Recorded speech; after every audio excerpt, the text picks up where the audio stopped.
Devaya. Om Namo Bhagavate Vasudevaya.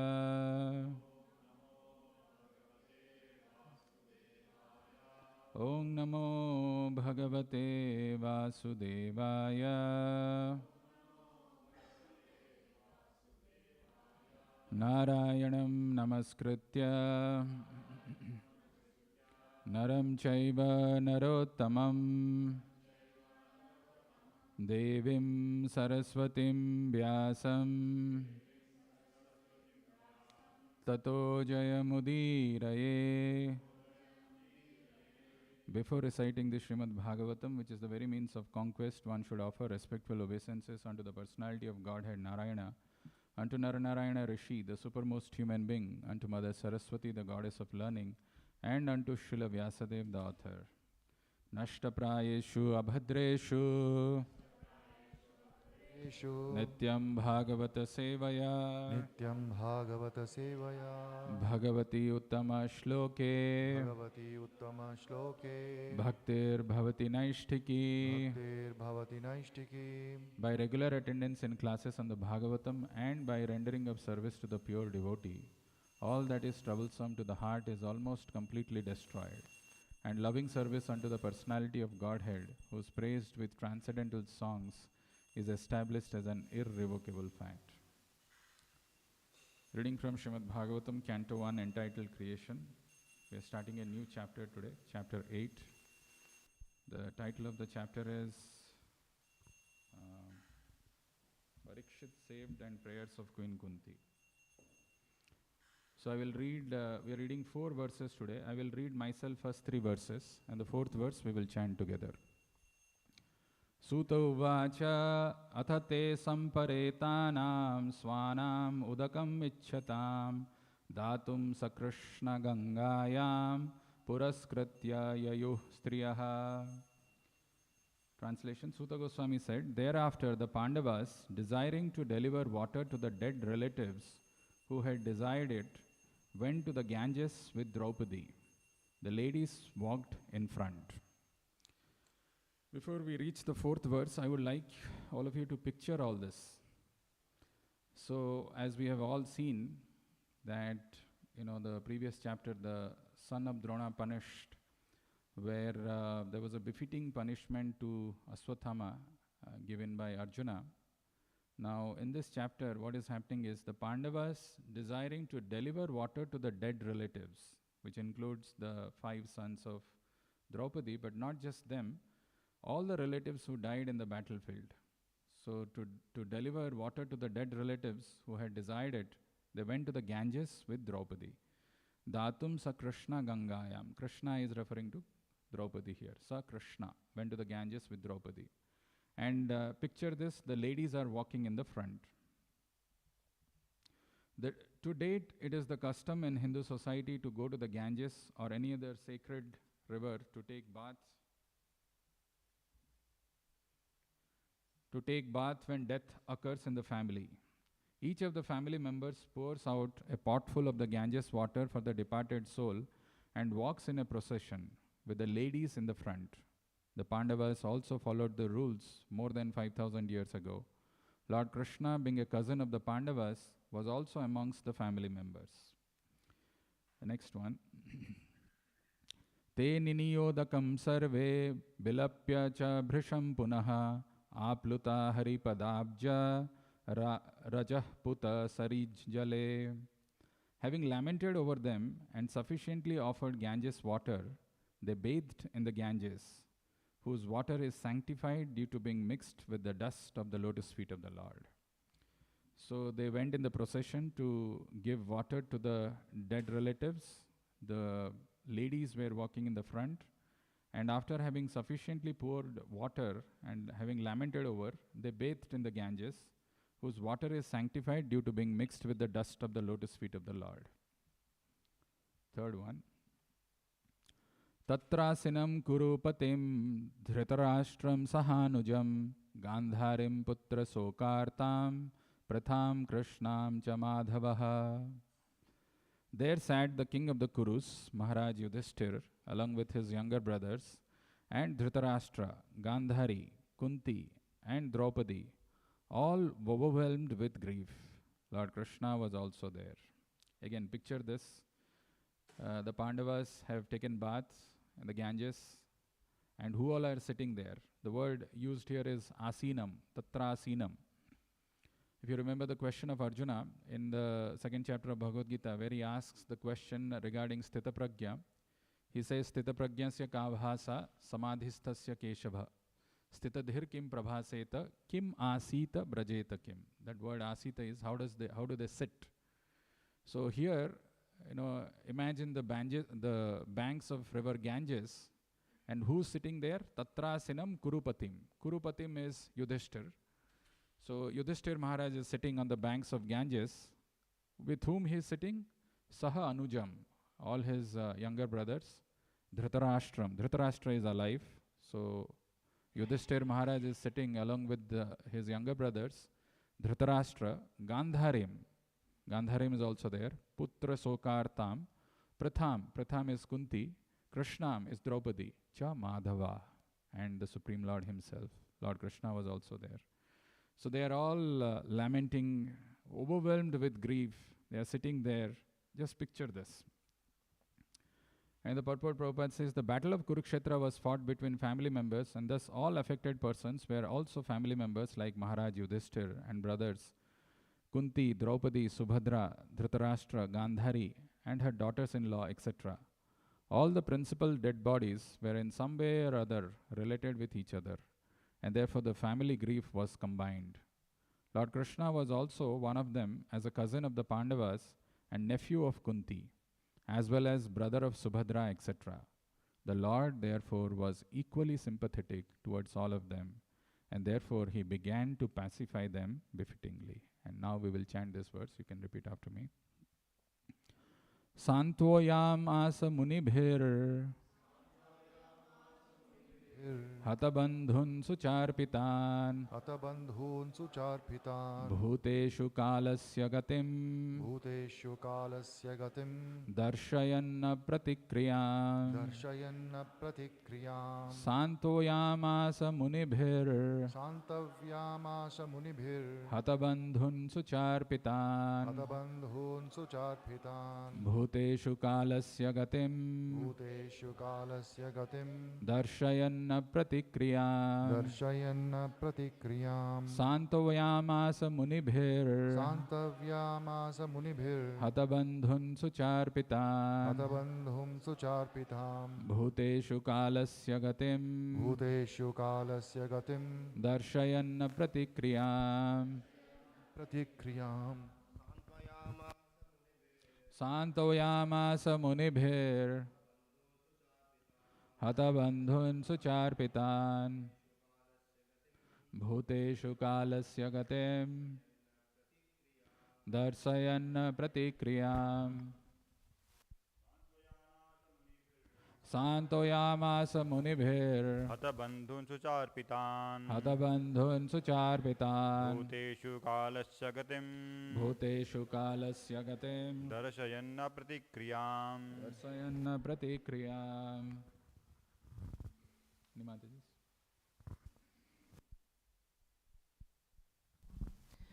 Santvayayam asamunibhir Santoyamasa munibhir Hatabandhun sucharpitan Hatabandhun sucharpitan Bhuteshu kalasya gatim Bhuteshu kalasya gatim Darshayana pratikriyam Darsayanna pratikriyam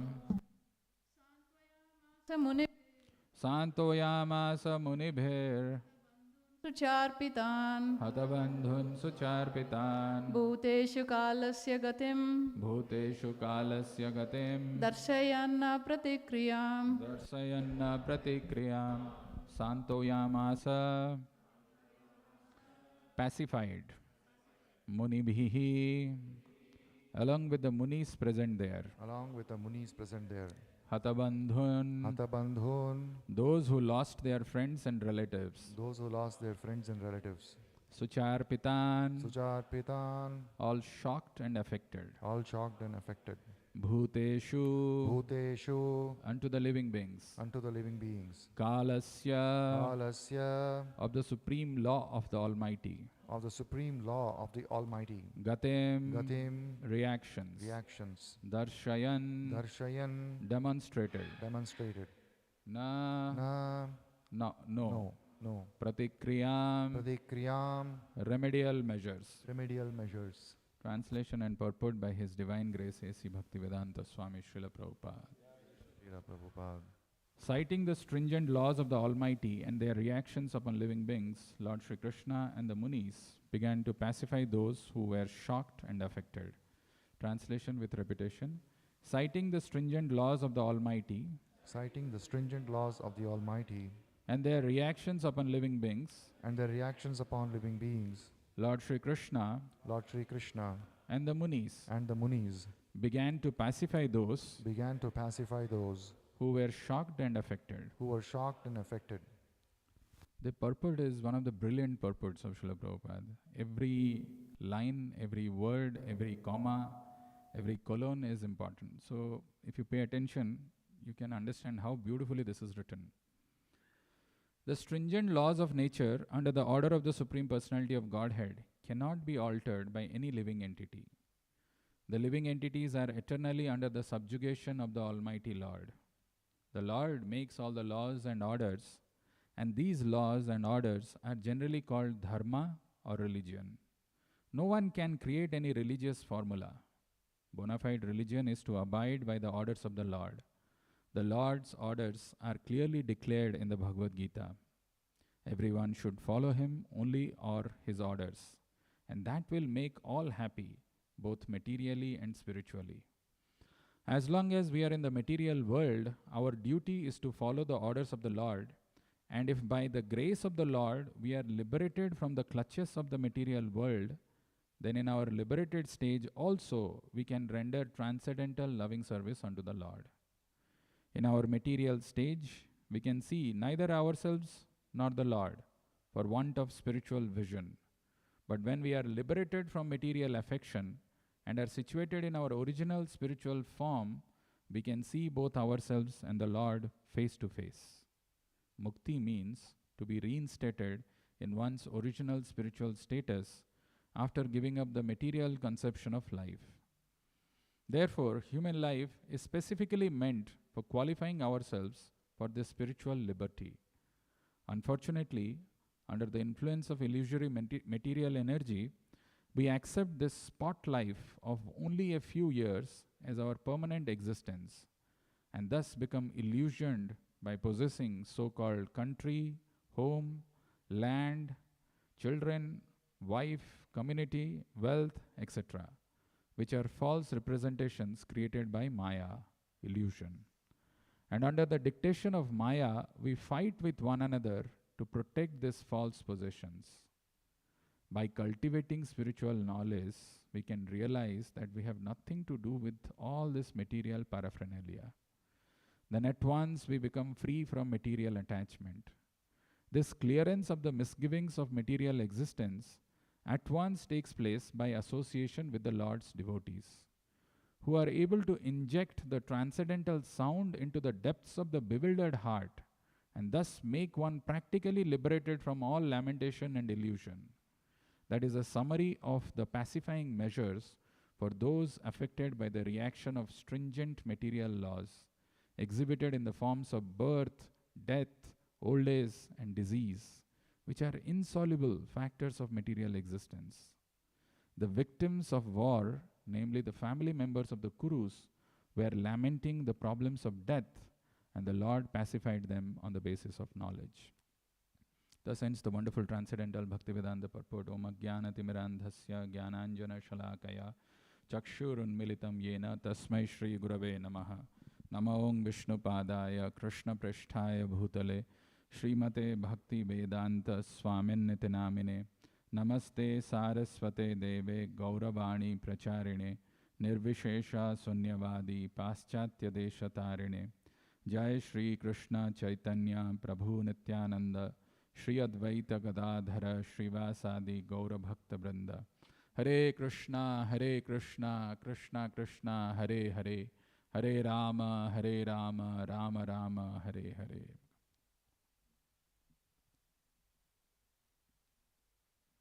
Hare Krishna. So it's a wonderful chapter. It's a new chapter that we are beginning. And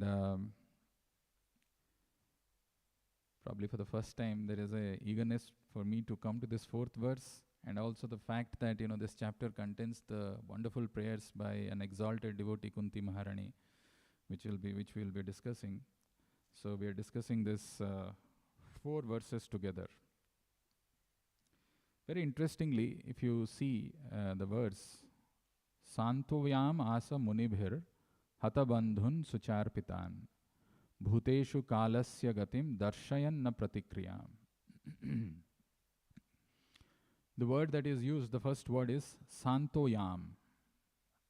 In Hindi also we say Santwana, right? When we have to give someone consolation, when we have to pacify someone. Santoyam asa munibhir hata bandhun sucharpitan. Whom are we trying to pacify, or who is trying to pacify whom? Hata bandhun sucharpitan.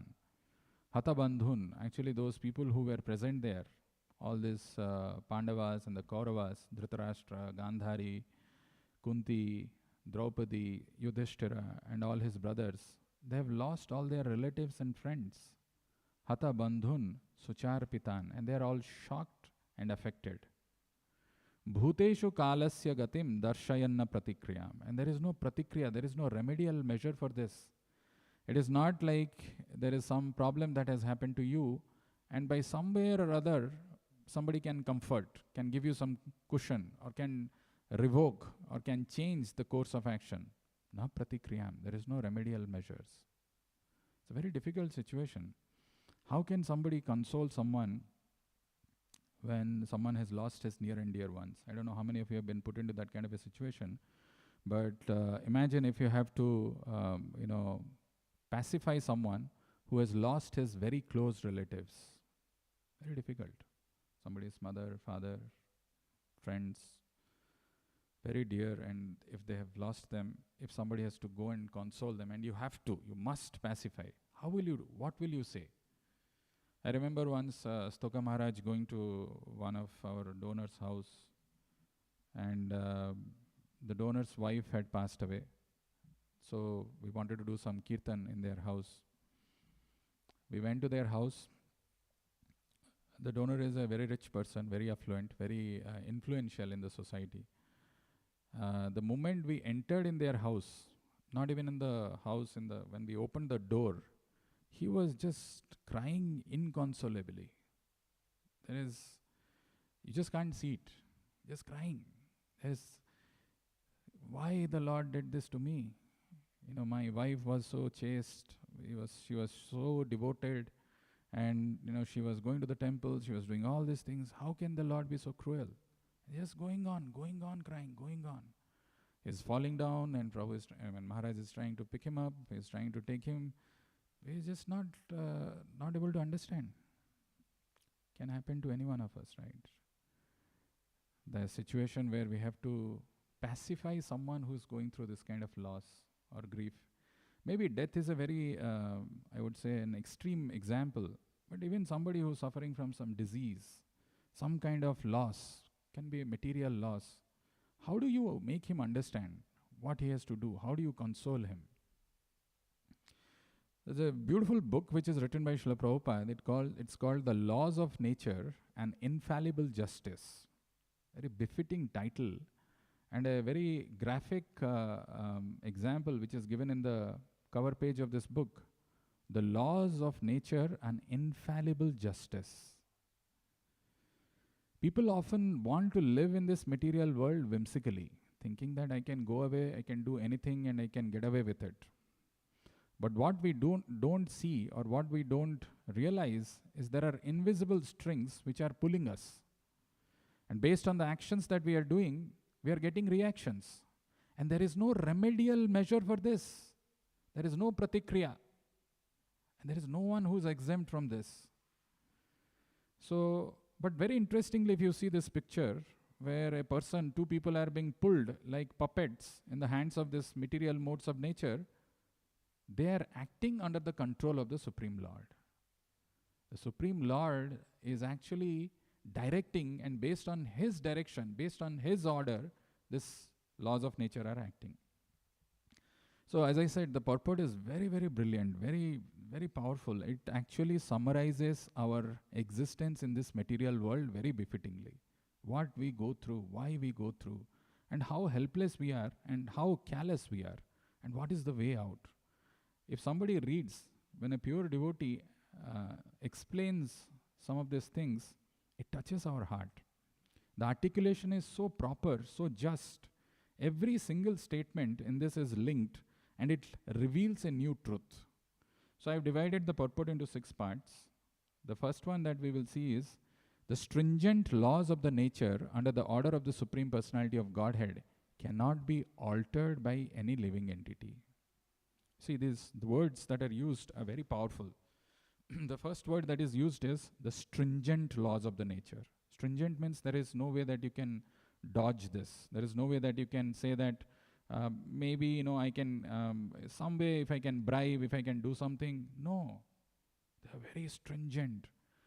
Somebody who does some kind of a crime and he is put behind the bars, he is forced to wear something which he doesn't like. He is forced to live in a place which he doesn't like. He is confined. His freedom is curtailed. Similarly, in this material world, there are laws of the nature which are acting. You may feel, you may get a sense that I have cheated the material world and I can get away with it. But the laws of material nature are very stringent. Nobody can escape. You don't believe this? Take the example of some famous peoples. Just to drive the point. Not that famous people, even ordinary people we go through. But when it happens to the famous people, then we realize, oh my God, even they are not exempt. Michael Schumacher, right? Very famous. One of the persons who can drive whole country, a passion towards a sport, right? How skillful, dexterous he was, how successful he was, how many titles he has won. Formula 1 became popular because of Michael Schumacher. But afterwards, he had a lot of money, a lot of influence, a lot of position, a lot of opulence. Just had gone for a pleasure ride with a horse and he fell down. After that incident, which happened maybe 6-7 years back, or I don't know, maybe a decade ago, there is no single picture of him, how he is. He's recovering and all his bodily part is struggling. Take the example of Kobe Bryant, right? Very famous, LA Lakers, very successful, going with his daughter in a private jet, meets with an accident. Who can prevent this? The stringent laws of the nature. None. That is why it is mentioned, the stringent laws of the nature under the order of the Supreme Personality of Godhead cannot be altered by any living entity. We cannot. We have no power. We have no control. But very interestingly, in our life, when we live our life, what we do is, everybody who's taken birth here, we have some goals in our life. This is our birth, and we think we will aspire for some name, some fame, some position, some money, some happiness. In this way we think. This is what we target. This is what we think. Money, all these things we look for. And we think our life is a straight journey. Like it's a straight path. If I put efforts, if I keep on acquiring things, if I keep on acquiring skills, I will become famous one day. I will have a lot of money. I will have lot of name. People will recognize me. This is what we think. But unfortunately, one myth about this is not a straight path. Actually, this is a circular path. What is the circular path? The circular path, we have a starting point. The starting point is called birth, and there is a ending point which is called death. And we think that this is a one way, it's a straight path, but it is not. The moment we take death, we die, which is nothing but change of bodies, we again have to take birth. Only thing that changes is our starting position. Sometimes it starts from here, sometimes it can start here, from here, somewhere. But the journey continues, again we die, and again we continue in this cycle of birth and death. And when we are acting, when we have all these desires that we have, which we want to fulfill, when we are doing any action, we are bound by the reactions. And that reactions causes a different starting point. Sometimes we start in a very nice family where there is good culture, good money, and we take a different path, and we get a kind of a samskara in our inside us. We have an inclination, proclivity, our nature is different. That is the only difference. Everything else, is governed based on what we are doing. We are getting reactions, and we are changing bodies, and again going through this cycle of birth and death. But very interestingly, as Krishna says, Maya Dhyakshena Prakriti Suyate Se Characharam. If you are thinking there is no way out from these laws of nature, Krishna says, Maya Dhyakshena Prakriti.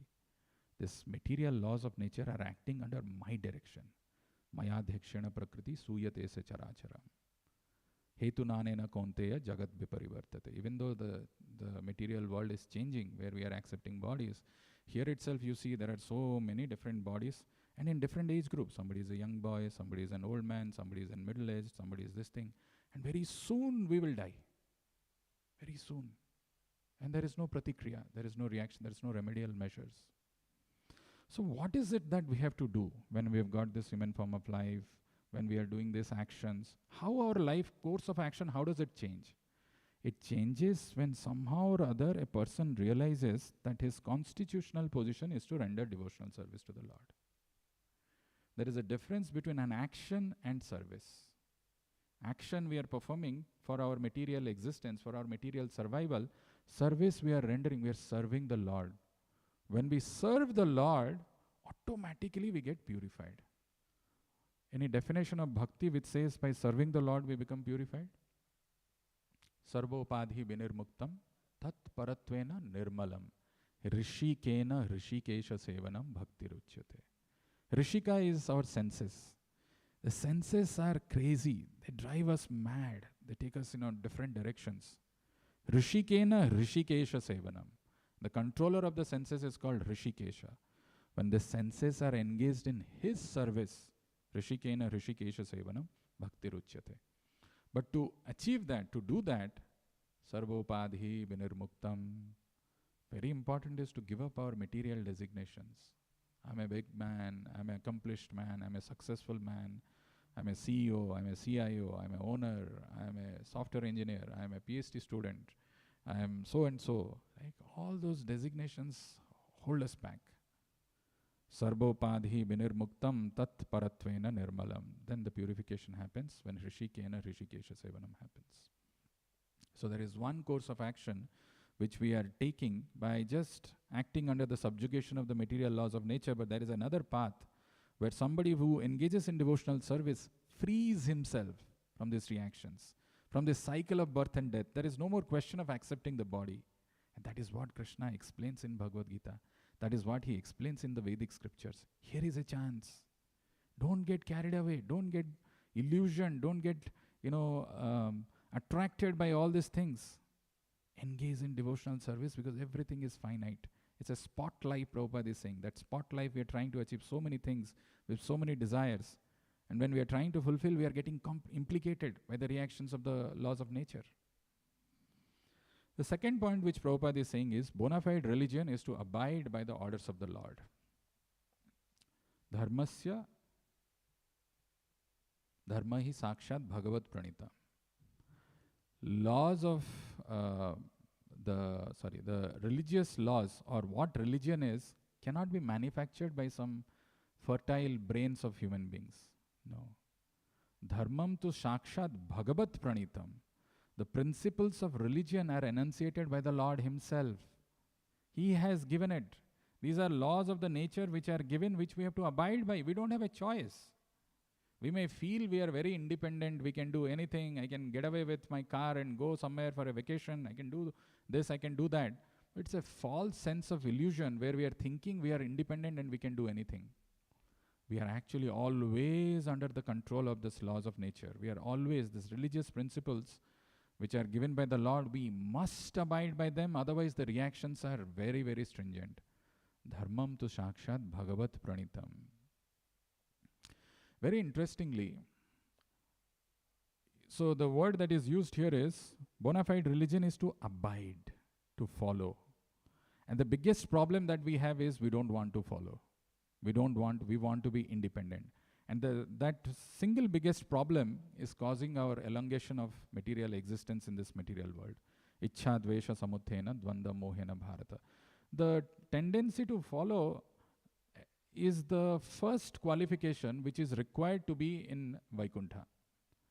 And the tendency to become independent is the main reason why we are here in this material world. But how do we abide by the orders of the Lord? And what happens if we abide by the orders of the Lord? Very interestingly, we have to see this. Krishna in Bhagavad Gita, he says a beautiful verse in the 3rd chapter. He says that Yeme matam idam nityam anutishtanti manavaha shraddhavanta anasuyanta muchyante pi karmabhi. Yepi matamidam nityam anutishtanti manavaha. So Krishna is telling, this is my opinion. And if my opinion is that if somebody who's following my injunctions is going to get free from the reactions, the bondage of fruitive actions, those persons who execute their duties according to my injunctions and who follow this teaching faithfully without envy become free from the bondage of fruitive actions.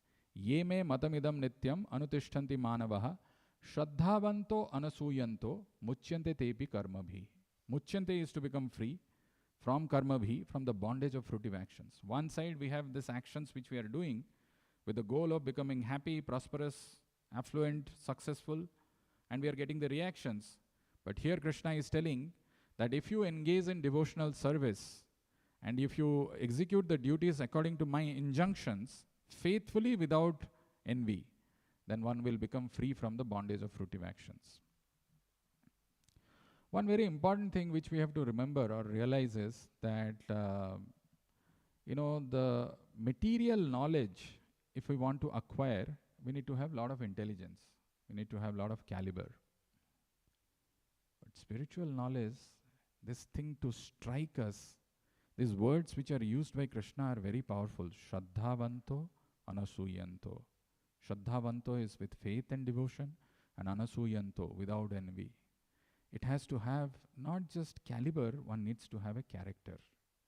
Krishna in Bhagavad Gita, when he talks about the 9th chapter, which we have been discussing now, the first verse he says, Idam tute guhyatamam pravakshyami anasuyave. Anasuya is a very important characteristic. Actually, to understand spiritual life or to practice spiritual journey, one need not have material caliber, not required. What is required is character. Shraddhavanta anasuyanto muchyante tepi karmabhi. So when somebody is able to follow, so Krishna says, idam tute guhyatamam pravakshyami anasuyave jnanam vijnanam sahita yajgyatva mokshasaya suvat. It's not a theoretical knowledge. One has to understand, realize this. The realization is possible by engaging in devotional service with the right qualifications in the heart. So those persons who execute their duties according to my injunctions and who follow this teaching faithfully without envy become free from bondage of fruitive actions. When we hear the instructions of Krishna, which is left behind in the form of Bhagavad Gita, which is left behind in the form of Srimad Bhagavatam, it brings a revolution in our heart.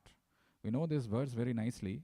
Tadvag visargo janatagha viplavo yasmin pratishlokam abadhavatyapi namani anantasya yasho ankitani yat shrinvanti gayanti grinanti sadhava. Right? These words of Krishna, these words of the scriptures can bring revolution in the sinful lives of ours. Tadvaga visargo janatagha viplavo yasmin pratishlokam abadhavatyapi namani anantasya yasho ankitani yat shrinvanti gayanti grinanti sadhava. That is why the sadhus, they hear, they glorify, and they accept the injunctions of Krishna. Can you tell me what is the synonym for sadhava? What is the meaning of the word sadhu?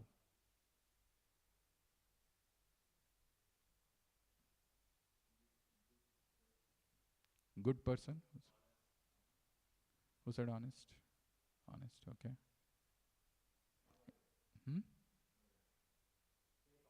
Tolerant, okay.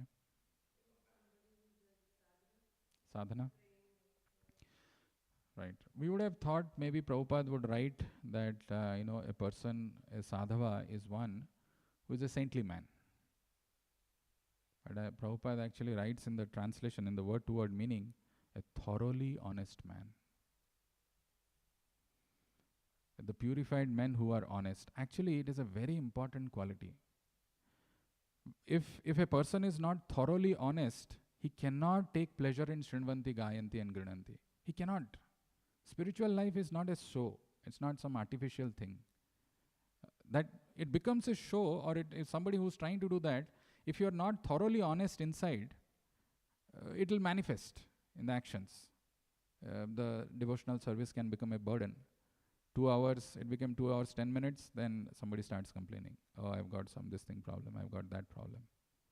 Thoroughly honest. Prabhupada writes, the purified men who are honest, and then he's telling, such transcendental literatures, even though imperfectly composed, are heard, sung, and accepted by purified men who are thoroughly honest.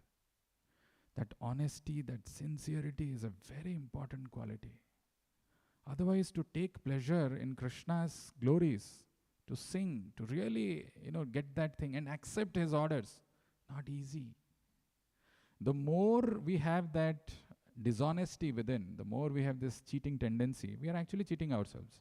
That means the more I have desire to enjoy the material world, the more I am disobedient, the more I am not honest, the more I have those proclivities. And the more I have that, the more I am getting implicated in this. And why somebody becomes this kind of, why he's not able to be, why he's not honest, or why he's not able to take pleasure in Krishna's activities. One of the things which Prabhupada mentions in one of the purports is the necessities of life for the protection and comfort of the body must not be unnecessarily increased. Because of the illusion that we are accepting ourselves of as body, that is the first illusion. So we are trying to increase the necessity of life for the protection and comfort of the body. And Prabhupada is saying it must not be unnecessarily increased. Yes, there is a necessity that you have to protect and you have to take care of the comfort of the body, but it should not be done unnecessarily. When it is done unnecessarily, then, that's where the complications happen. That's where the dishonesty comes. That's where somebody tries to cheat. Somebody thinks that, no, I need to have this much hours of sleep. I need to do these things, shortcuts, cheating, and all those things. And he cannot. Shrinvanti, Gayanti, Grinanti will not. Grinanti is acceptance is a very difficult thing. Shrinvanti, Gayanti, to really take pleasure in hearing Krishna Katha, to take pleasure in glorifying Krishna Katha, one has to be thoroughly honest. Krishna, even in Bhagavad Gita, in 16th chapter, he says, Yasastra vidhim utsrajya vartate kamakarataha nasa siddhim avapnoti nasantim na sukham na paramgati. So somebody who lives life, rejecting the injunctions of the Vedic literatures, Yasastra vidhim utsrajya vartate kamakarata. Why is he rejecting the injunctions of the scriptures?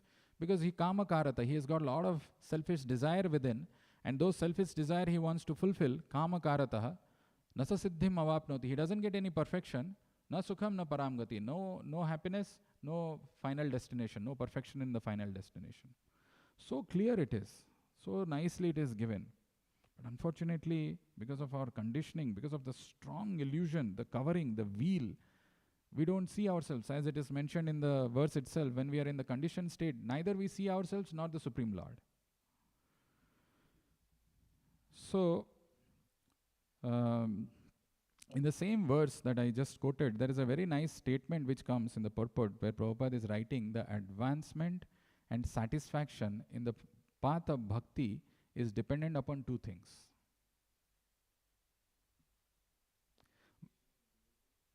Okay, and very interestingly, we all know, right? What is the answer which Sutta Goswami gives when he says, what is the highest religion? Savai Pumsam?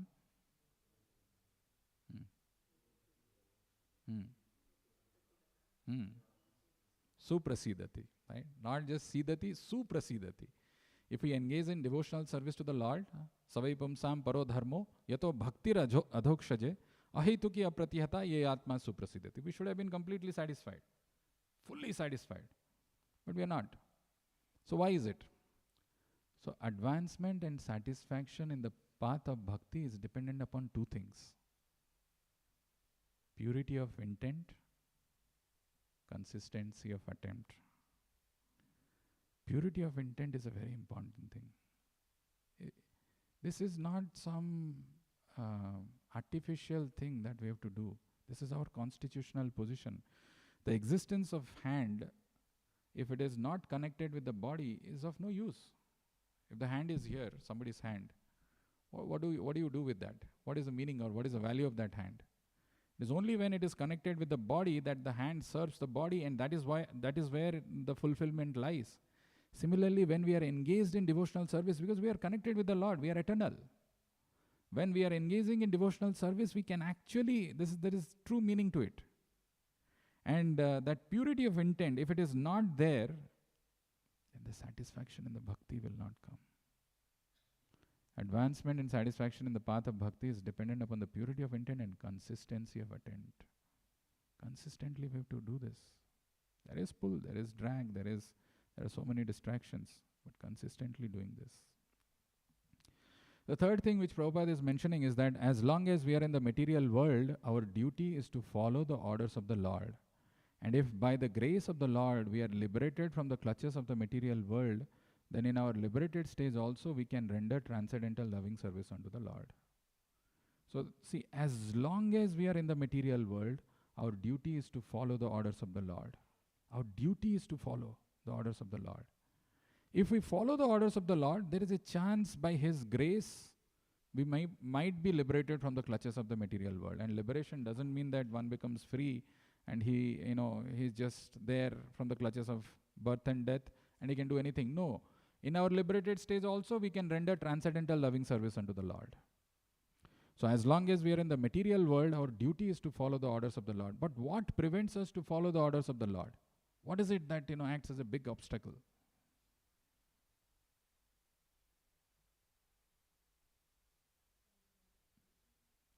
Desire to enjoy our senses. Biggest problem. That is why when Krishna, in the second chapter, when he is talking about the symptoms of a man whose intelligence is fixed, one of the things that he says is, Tani sarvani samyamya yukta asita matparaha basehi yasya indriyanam tasya pragya pratishtita. Tani sarvani samyama. If you really want to remember one word from Bhagavad Gita, of course everything is very important, but the word that is used by Krishna is samyama. Tani sarvani samyama. That samyama is to trying to control our senses, including our mind. One must trying to control the senses along with the mind. Tani sarvani samyamya yukta asita matparaha basehi yasya indriyana tasya pragya pratishtita. This is an important thing. This is needed. If the senses are uncontrolled, there is very little chance that we will follow the orders of the Supreme Lord. And one must do this. That is why Rishikena Rishikesha Shevanam. That is why in this verse, if you read this is I think 2.61, the verse, and in the purport, Prabhupada actually talks about the example of Ambarish Maharaj, where he says, Savai mana Krishna padara vindayor vachamsi vaikuntha gunanu varnane karo harer mandira marjana adishu shrutim chakara chuta satkathodaya. So, Savai mana Krishna padara vindayor. The senses, the body need to be engaged in Krishna's service. There is no choice. Only when they are engaged in that samyama is possible. Otherwise, they are so bewildering, so powerful, so tumultuous. They can create havoc in our life. Little stretch and the senses, the mind are looking for gratification. I'm stretched now, I should go and relax. But look at the example of, Prabhupada gives this example in this purport of this verse. Sabai mana Krishna padara vindayor. First thing which Ambarish Maharaj did was engaged his mind. Sabai mana Krishna padara vindayor. The lotus feet of Krishna. Mind completely absorbed in the lotus feet of Krishna. Sabai mana Krishna padara vindayor. Vachamsi vaikuntha gunanu varnane. And the words only for glorifying the Supreme Lord and His activities. Vachamsi Vaikuntha Gunanuvarnane. Karo Harer Mandira Marjanadishu. The hands for cleaning the temple. It's a very powerful thing. Harer Mandira Marjanadishu. Otherwise, the senses which are so conditioned, so uncontrolled, so tumultuous, who are always driving us back to this material world, very difficult to control. And Shrutim Chakara Chutasat Kathodaya. Shrutim, hearing about Krishna's glories, His activities. That is how the senses can be curved, controlled. There is no other way. And only when we continue doing that, we develop a taste for it. We develop a taste for devotional service. That is why at the beginning there is a Vidhi Bhakti. There is a rules and regulations. We must do this for our own good.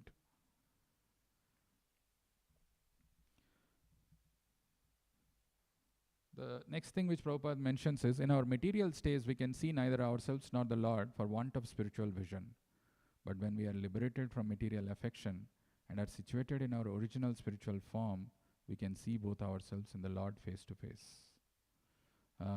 The verse in Bhagavad Gita which says, Utkramantam sthitam vapi bhunjanamba gunanvitam vimudha nanu pashyanti jnana chakshusha. When the spiritual vision is developed, then we see ourselves completely, who we are, who's the Lord. We can see Him face to face. But in our material states, we can see neither ourselves nor the Lord for want of spiritual vision. We think we are this body, we've got an independent existence. I'm just meant to enjoy this life and go through this. But what we are not seeing that there are insoluble material elements which Prabhupada is writing, like birth, death, old age and disease. Insoluble. This cannot, you can't, it doesn't get dissolved. It will remain. These problems are bound to be there for all of us. Insoluble material problems. So in our material states, we can see neither ourselves nor the Lord for want of spiritual vision. Krishna is telling we are eternal. We are eternally His parts and parcels. Mamai jiva loke jiva bhuta sanatana. But because our spiritual vision is not developed, we are thinking we are this body. And we are thinking all these relatives, family members, possessions, all these things I have to possess. And we are fighting with others to protect this. But when we develop that spiritual vision, we will see ourselves, we will see the Lord, and we will see our eternal relationship with Him. That is possible by engaging in devotional service with that purity of intent, with that attempt, with that sincerity, with that consistent attempt. It is possible. Fifth point which Prabhupada is mentioning is the clearance of the misgivings of the material existence at once takes place by association with the Lord's devotees, who are able to inject the transcendental sound into the depths of the bewildered heart and thus make one practically liberated from all lamentation and delusion. The clearance of the misgivings of the material existence at once takes place by association with the Lord's devotees. Actually, the solution or the consolation or the pacification for any kind of grief is possible by the transcendental sound, by this transcendental knowledge. And this transcendental knowledge or the transcendental sound can be injected by the devotees of the Lord, and that can only in the bewildered people's heart and thus make one practically liberated from all lamentation and delusion. There is no cure actually. There is no solution for this lamentation and delusion. There's nothing actually. But when somebody hears comes in very fortunate to come in touch with an association of devotees, when you hear this transcendental message, that only can pacify. So the clearance of the misgivings, if you remember in the 5th chapter, this word misgiving is used.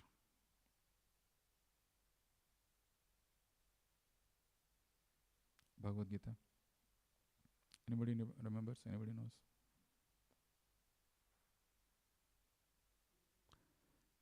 Huh?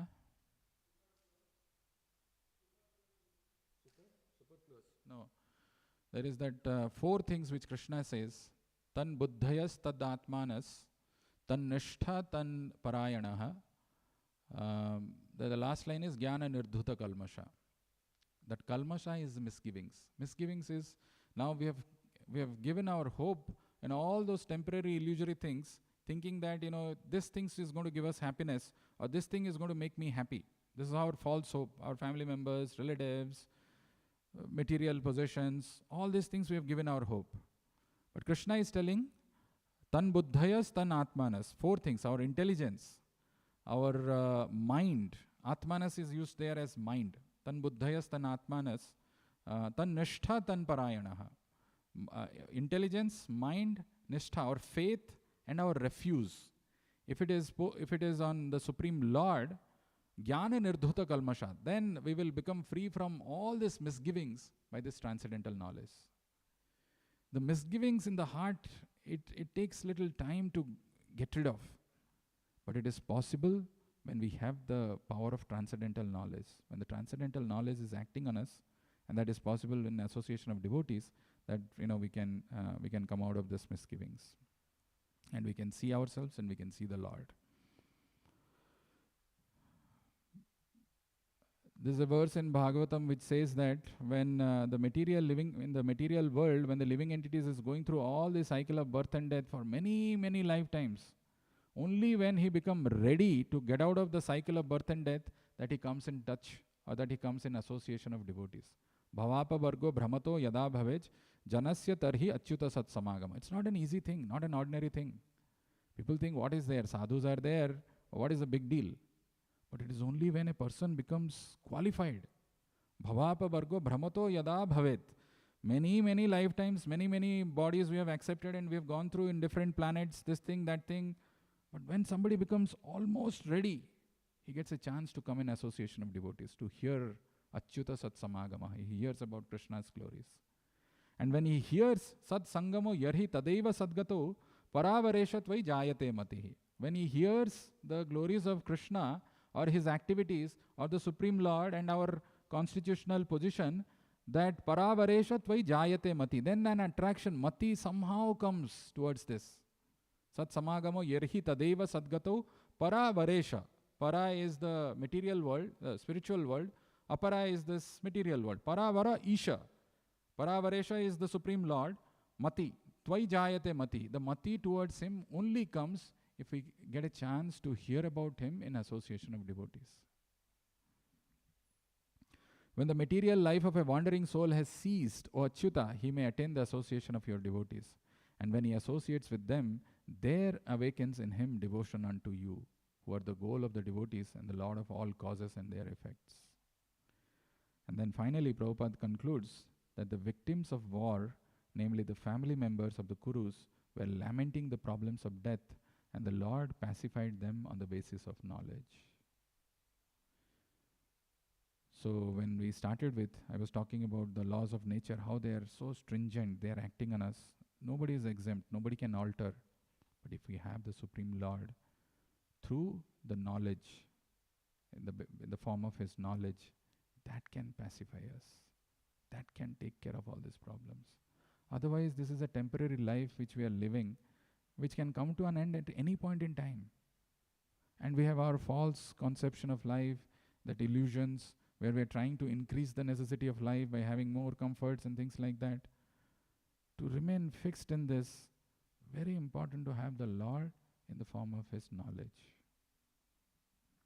There's one place where Prabhupada is writing how somebody can be happy both materially and spiritually by engaging in devotional service. So,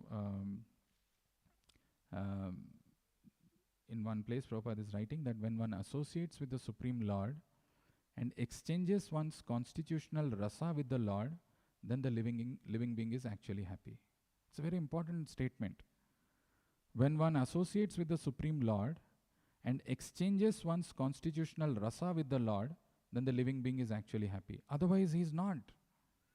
You may get a perception, a sense of happiness, but you will not be happy. So one may question then, okay, what does it mean to associate with the Supreme Lord? And what does it mean to exchange one's constitutional rasa? What does it mean? Prabhupada explains in the purport further that the spiritual rasa, which is relished even in the liberated stage, can be experienced in the literature of the Srimad Bhagavatam due to its being the ripened fruit of all Vedic knowledge. And how can you experience that? By submissively hearing this transcendental literature, one can attain the full pleasure of his heart's desire. Full pleasure. It is accessible, but requires submissive hearing. But unfortunately, we don't have hearing, we don't have taste, we don't have this thing. So very important it is to pray to Srila Prabhupada and to the deities that maybe I don't have the purity of intent. Maybe I don't have the determination to even remain engaged in devotional service. Maybe even I lack the value of devotees association. I take it very lightly. Maybe I have a nature which is always fault finding. Maybe I have a nature which is always complaining. But oh Lord, oh pure devotee, please, somehow or other, give me this blessing, give me this mercy, give me this benediction that I remain in association of devotees and engage in devotional service for the rest of my life. That prayer is there, that sincerity. Somehow or other the Lord will keep us in this. I want to conclude with one last thing. It's already 9:04. We discussed all these things, but then finally, when it comes to actually engaging in devotional service, our mind gives so many justifications, so many excuses for not doing it. And we also get carried away by different opinions and comments by different people. Oh, what are you doing this? Somebody says, this is a small temple. Somebody says, there's some leakage which is happening. Something is going on. Something, this is not right. This is not there. That is there. All these things happen. How do we deal with that? What do we do when somebody says like that? And how do we stay without getting affected in such kind of comments and disturbance? When we had this deity installation ceremony, right, we had 4 yajnas. No, not 4. We had 7 yajnas. And every time the yajna comes to a culmination, the final conclusion, we chant a very powerful mantra. What is that mantra?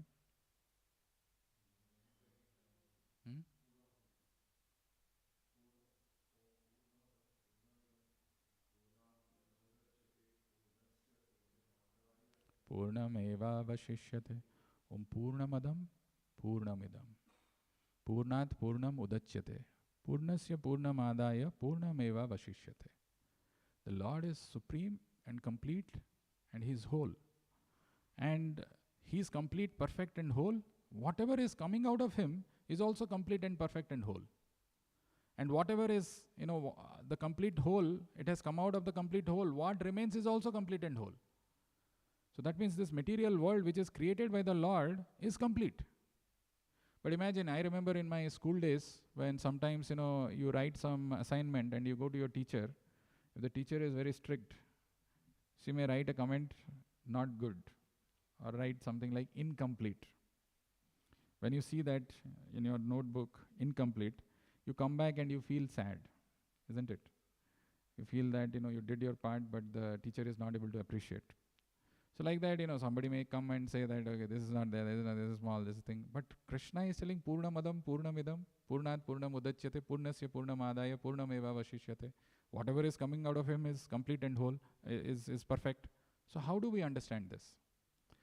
Actually, this sense of incompleteness comes when people around us are telling that, this is not right, this is not right. This is a truth, this is a fact, because we've got these 4 defects. Our senses are imperfect. We have a cheating tendency. We are subject to illusion. What is the 4th one? Commit mistakes. We do all these things. So naturally, the product is not going to be full or complete. Brilliantly, Prabhupada explains this in the purport. Actually, when somebody reads Prabhupada's purports, one can get so much of clarity. And that hearing, that reading, helps us to go through the situations. Maybe there are some challenges, disturbances externally. They're nothing actually. If somebody has the right understanding and reading the purport of Srila Prabhupada, then one can see these things very clearly, very nicely, and can be fixed without getting disturbed. Prabhupada says, the experience of incompleteness that we are feeling in our life is because of the incomplete understanding of the complete whole. Complete whole is complete. But because we have a lack of understanding of the incomplete, we have an incomplete understanding of the complete whole, there is an experience of incompleteness in our life. We don't know about the Supreme Lord. We don't know His merciful nature. We don't know our constitutional position. And we get affected by the external things. Not needed. When we understand the position of the complete whole, the Supreme Lord, and we engage in His devotional service, then the life becomes complete. We don't need any external justification, any external certification. These are some of the important points of this verse. Very nice verse actually. It talks about how precarious, how helpless our situation is because we are subjected to the stringent laws of material nature. And the laws of nature are nothing but the principles of religion given by the Lord. When somebody, apart from his doing his actions in day-to-day things where he is driven by that sense of false ego or intelligence that I can do anything in my life, gets little mercy from a pure devotee and engages in devotional service, then things change.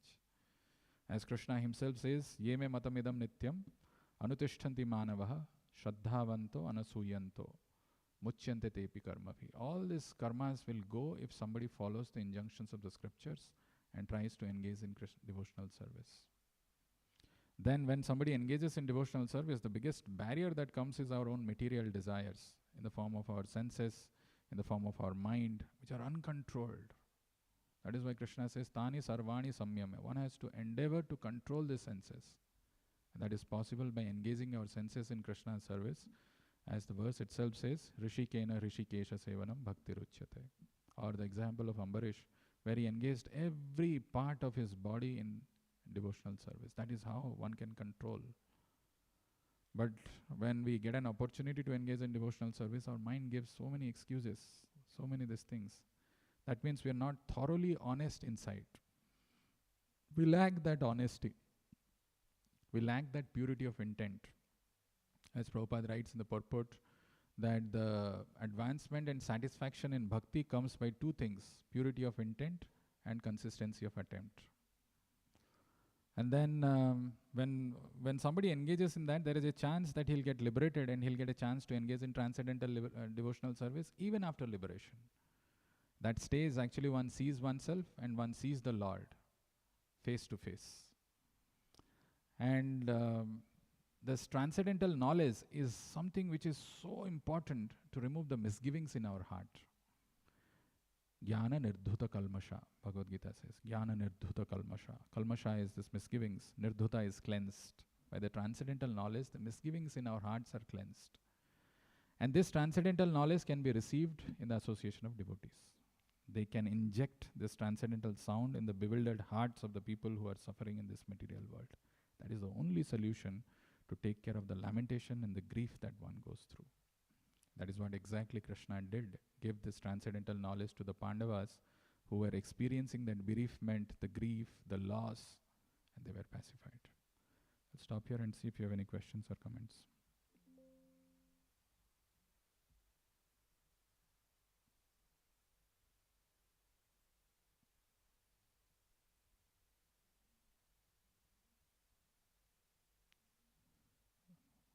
Sorry, I didn't realize that I'm not using the mic.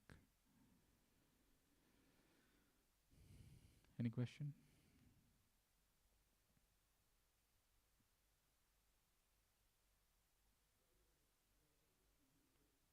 What is it?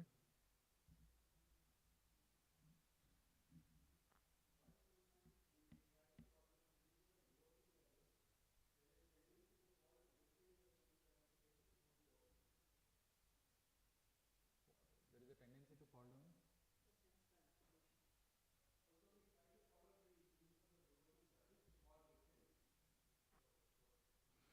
Yeah, I mean,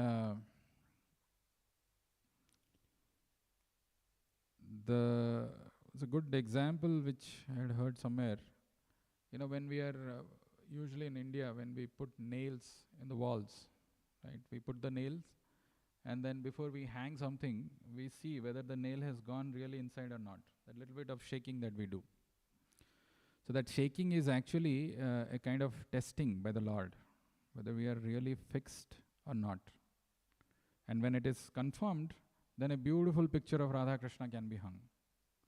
Same holds true when somebody takes up to this path of devotion, he comes, there is some amount of test by Maya Devi, to see whether we are really serious or we are just doing it. Whether our intent is really genuine, honest. Maya Devi tests us. And the tests become progressively more difficult. The test paper for a standard 1 student will be simpler. But you go to a PhD, you'll have a tougher paper. So initially we have to give up some gross things, that is easy. But when the subtle anarthas manifest, it is very difficult. But when we overcome them, then the Lord in our heart manifests. So even though we are engaging in devotional service, it is just a beginning of purification process, and we are constantly subjected to these tests by Maya to see whether we are sincere, genuine, honest in our efforts or not. And when we pass these tests, because the goal that we have is very lofty, we want Krishna Prema, but we lack all the qualifications. Somehow, pure devotee, by his mercy, we are getting a chance to be engaged in devotional service, but we don't have it, and it takes time to get purified. So in the process, there is chance that somebody can fall down, somebody can get driven away. All those things are possible. But that's why when we do our sadhana properly, that strength that the nail gets when it is inside, it comes from the sadhana. When we hear properly, when we associate with devotees, when we do our sadhana very rigidly, then the strength comes. Then it stays there in that place. And then Krishna can help.